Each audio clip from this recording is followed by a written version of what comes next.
بسم اللہ الرحمن الرحیم۔ ہماری آج کی مجلس کا موضوع ہے کہ اس رات میں کون سے لوگ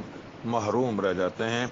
فرمایا ہمارے نبی پاک صلی اللہ علیہ وسلم نے کہ جبرائیل امین صبح کے وقت میں سارے فرشتے ان کے پاس آ جاتے ہیں اور یہ کہتے ہیں کہ اللہ تعالیٰ نے کیا معاملہ فرمایا اپنے بندوں کے ساتھ، تو ارشاد ہوتا ہے کہ چند لوگوں کے علاوہ سب کی بخشش ہو گئی۔ وہ 4 قسم کے لوگ ہیں جو اس رات محروم کر دیے جاتے ہیں۔ ایک، ماں باپ کا نافرمان۔ توبہ کیجیے آج کی مجلس میں، اے اللہ ہم سے جو کوتاہیاں ہو گئی ہمیں معاف فرما دیں، آئندہ ہم ماں باپ کی نافرمانی سے توبہ کرتے ہیں۔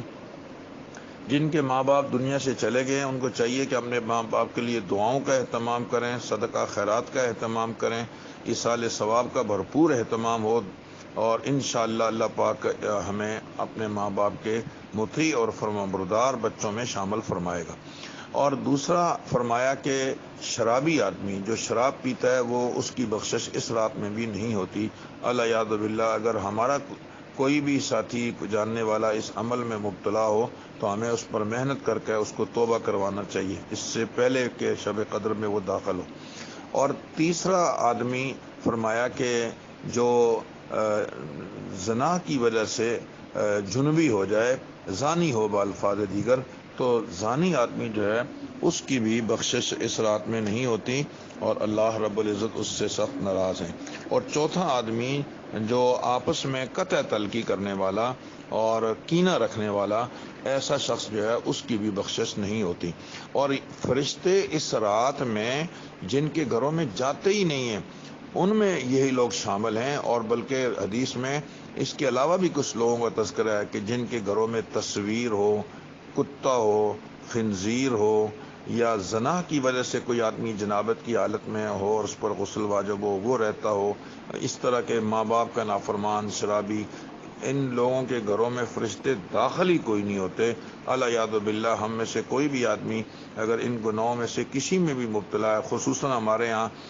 علاقائی لڑائیاں جھگڑے فتنے پائے جاتے ہیں، تو ہمیں چاہیے کہ ہم اس رات کے آمد سے پہلے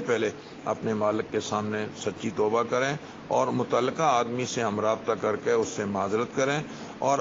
ہمیں یہ نہیں سوچنا کہ غلط کون ہے اور صحیح کون ہے، ہم نے تو اپنے رب سے بدلہ لینا ہے۔ لا اسألکم علیہ اجرا ان اجری الا علی اللہ، تو ہمیں تو اگلے کو یہ کہہ دینا چاہیے کہ بھائی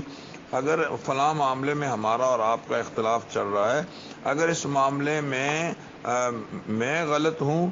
تو آپ اگر غلط ہیں تو آپ کو معافی مانگنے کی ضرورت نہیں، ہم نے آپ کو معاف کیا، البتہ میں اپنی غلطی کی معذرت کرنے کے لیے آپ کے پاس حاضر ہو چکا ہوں، آپ مجھے اللہ کی رضا کے لیے معاف فرما دیں تاکہ شب قدر میں ہماری کی ہوئی عبادات بارگاہ الہی میں قبول ہو جائیں۔ اللہ تعالیٰ ان بد نصیبوں میں ہمیں شامل نہ فرمائے اور ان بد نصیبوں کو بھی اللہ نصیب والا بنا دے اور ہدایت نصیب فرمائے۔ وآخر دعوانا ان الحمد للہ رب العالمین۔